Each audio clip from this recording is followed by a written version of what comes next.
20 years ago, I picked up a guitar and I thought I'd be a metal guitar god overnight. Spoiler alert, I was not. In this video, I'm packing 20 years of metal guitar knowledge into just 15 minutes. Whether you're starting out or you're stuck in a rut, I've got the tips, techniques and advice I wish someone gave me when I was a beginner guitarist. From buying your first guitar, nailing your first riff, and dialing that tone, I'll guide you through the essentials. And don't worry, it's not just going to be play faster, buy some expensive gear. This is the stuff that actually works. We're going to break it down into 3 sections. Gear that you'll need to play metal, the secrets to creating a massive tone, and techniques that you're going to need to master your metal guitar. Stick with me, and by the end of this video, you're going to sound better than ever, all without wasting years like I did. Class is in session. Let's dive in. Now that you know what we're covering, let's talk gear. You don't need to break the bank to sound amazing, so let me show you what really matters when picking the right gear for metal. Knowing where to start when looking for metal guitars is key. Metal guitars are known for having pointy edges, floating bridges, active pickups, 24 frets, extended range, the list goes on. But it's important to look out for the basic things. I tend to go for 24 frets, high output pickups, I'm partial to a floating trem bridge, I like locking tuners, locking nuts, and I like guitars that are comfortable and easy to play while sitting and standing. When I first started out, I had a Squier Showmaster starter kit. It was great for a beginner guitarist, but not so great for a beginner metal guitarist.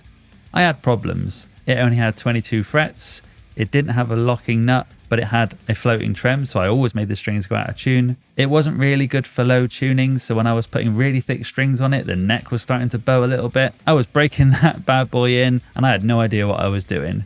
So then when I got my next guitar, I got a Schecter C1 Diamond Series, and that one was perfect, and I've still got it today. It has 24 frets, it's relatively light, it's easy to play in many different tunings, and it looks the business. So when you're choosing a guitar specifically aimed at metal, some brands to look out for: ESP or LTD, Schecter, Ibanez, Jackson, and then if you're looking for budget ones specifically, you can go for Harley Benton, Court, G4M, and Grassroots by ESP. But if you're looking for an extensive list, check out my top picks on my website, jamieslays.com. So once you've chosen a guitar, then you've got to start looking at amps. When you're looking at amps for metal, there's basically 3 styles of sound. There's German sound, American sound, and British sound. For British, you've got things like Marshall and Laney. For American, you've got Peavey and Mesa. And for German, you've got Engel and Dietzel. When looking at these amps, you have to have high gain and preferably have multiple channels. But if you don't know which one is your preference, listen to some clips and watch some videos online to see what you prefer. My favourite amp ever is the PV5150. I love it because it sums up the tone that I love, but I mostly fell in love with it because some of my favourite bands used them when I was growing up. Trivium, Machine Head, Parkway Drive, Killswitch Engage, to name a few. So I just chased the tone that they had. So I'd recommend doing what guitarists have been doing for millennia. If you like a certain band's sound, check out what gear they use and see if it works for you also. When you get high gain metal amps and you go to a practice studio and you want to turn it up past 1, you're going to get lots of feedback. So you're most likely also going to need a noise gate. The go-to pedal board for a metal guitarist is a noise gate, a tuner, and a boost pedal. If you want to learn more about metal tone, stick around because that's coming up very shortly.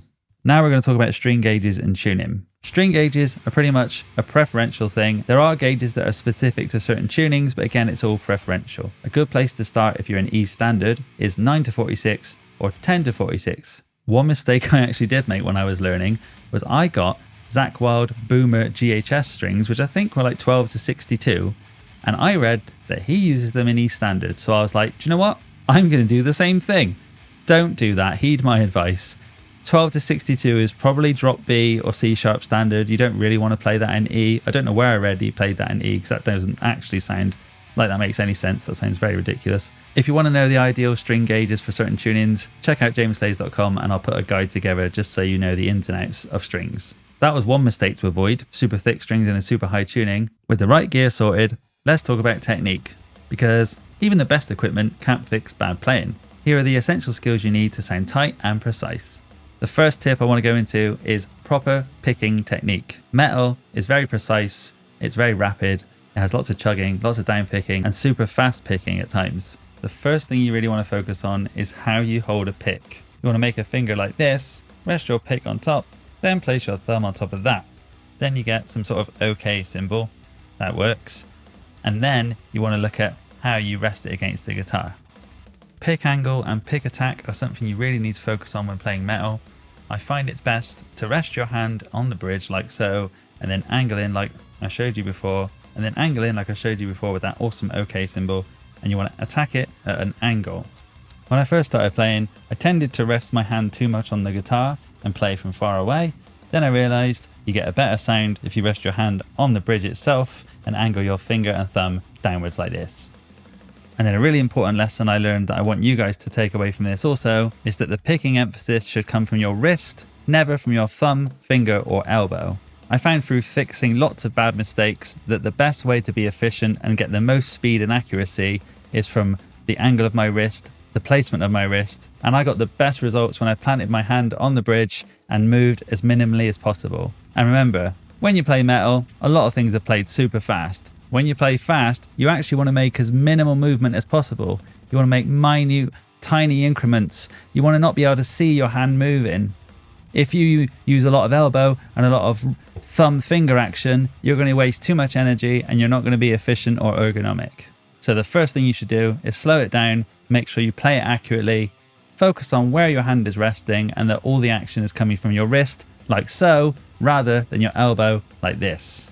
So you really want to make sure that when you start out or when you've been playing for years, that you focus on your picking technique to make sure you don't pick up any bad habits. So a prime technique you really need to focus on when playing metal is that it all comes from the wrist, not from the thumb, finger or elbow. I'm glad I did that because now I can play faster than ever and I don't get tired or fatigued as easily as I did before. So if you're having problems when you're picking or you get fatigued or you can't get as fast as you feel like you should be able to, maybe you should film yourself and analyze how you play just so that you're playing properly and not making any bad mistakes. Metal has lots of palm muting as well. The most important thing when it comes to palm muting is your picking hand position.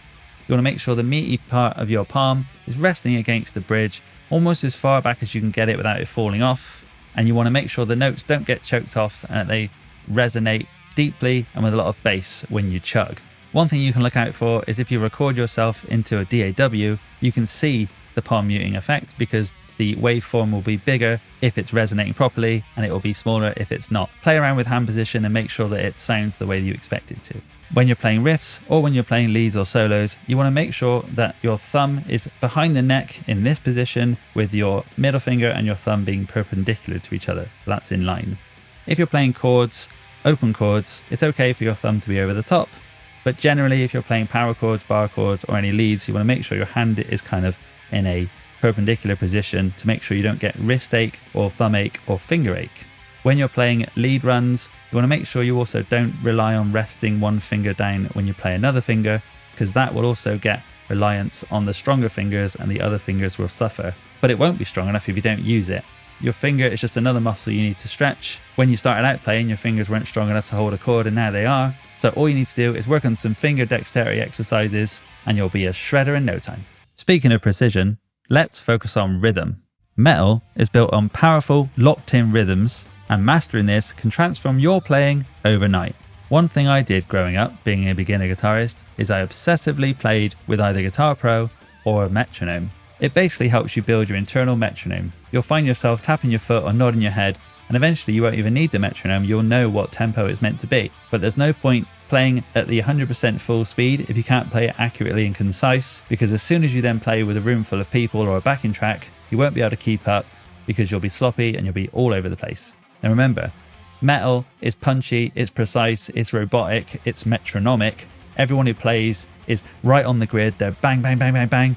So don't make the mistake of playing without a metronome, because like I said, you need to be able to sync up with everybody else and play to the beat. All right, so you've got the technique, but what about your tone? Let's shape a tone so massive, it will shake the walls without sacrificing tone or clarity. You may have heard the terminology EQ, which stands for equalization. All amps have EQ on the front, and depending on what kind of amp you go for, has less or more, 1 channel, 2 channels, 3 channels. I'm not going to go too into detail with it because every amp is completely different. But what I will say, make sure you actually EQ the amp with your ear, not with your brain. Don't use a preset you tend to use on all amps because every amp is designed differently. And another mistake to avoid is turning your gain all the way up to 11. You don't want that because you end up with a big wall of sound, no clarity, you get muddy tone, and it just sounds overwhelming. James Hetfield from Metallica, for example, used to record 4 or 6 tracks, and the gain on those tracks was lower than you'd expect it to be because it's actually a layer of lots of guitars playing at the same time, which makes it sound thicker, like a whole wall of amps behind him. But then you've also got things like cabinets. A cab is the big thing underneath an amp that has the speakers in it. Shortened to cab, it means cabinet. A lot of people like Mesa 4x12, which means it has 4 12-inch speakers. And V30, which stands for Vintage 30, was a Celestion, which is a British company, I think, that makes speakers. And they're very sought after and people love them, and everyone just goes to them straight away when they have a custom cab or when they're looking for a cab for metal. But again, everyone has their own preferences, because then you've got things like mic placement. You can move mics around, you can use different mics on the cone, away from the cone. Again, you can get into the entire science of it all. Look it up on YouTube. Nolly Getgood is a great person to look for. Zilla Cabs and also Josh Middleton from Silosis. They're all really good at dialing in a great metal tone.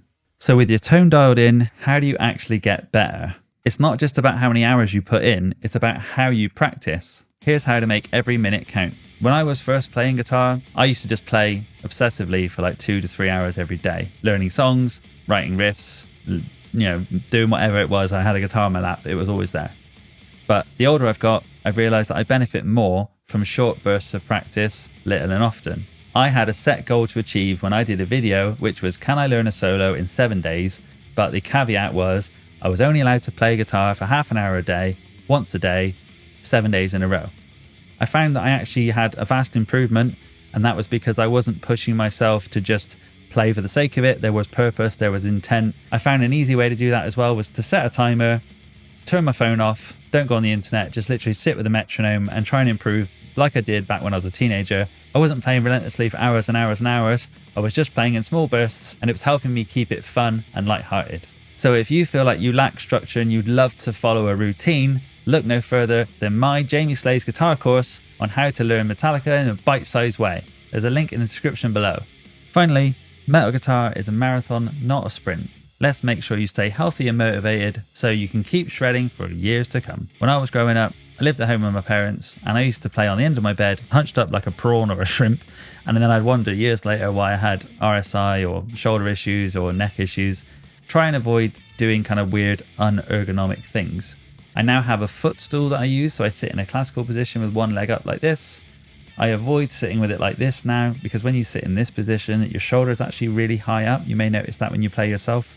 And actually it doesn't feel ergonomic because the guitar is pointing away from you like this, which really the guitar should be upright against you. Yes, it looks a bit like the Beatles, or it looks a bit nerdy, but you'll thank yourself in the future when you don't have back pain and muscle issues and all that kind of stuff. If you're a bit broken like I am, or you just want to look cool wearing one of these, check out my Jamie Slay's sweatbands. I really benefited from using them a lot because it adds a lot of compression to my wrist and my forearm. I play metal and I play fast, so I tend to get a lot of fatigue. And I find wearing sweatbands helps with the compression, the blood flow, and it means that I don't get tired and I can play for longer. Available now on Amazon. Click the link in the description below and get yourself some today. So start implementing these tips today, and I think you'll be amazed at how quickly your playing improves. Comment down below, let me know what's helped you in your metal guitar journey. We're a community, let's share some tips. Also, if you want some more structure in your life and you want to learn some of my favorite Metallica riffs, check out my bite-sized Metallica course, which is also in the link down below. And if you're looking for more tips as a metal guitarist, check out my list of resources on my website, jamieslays.com.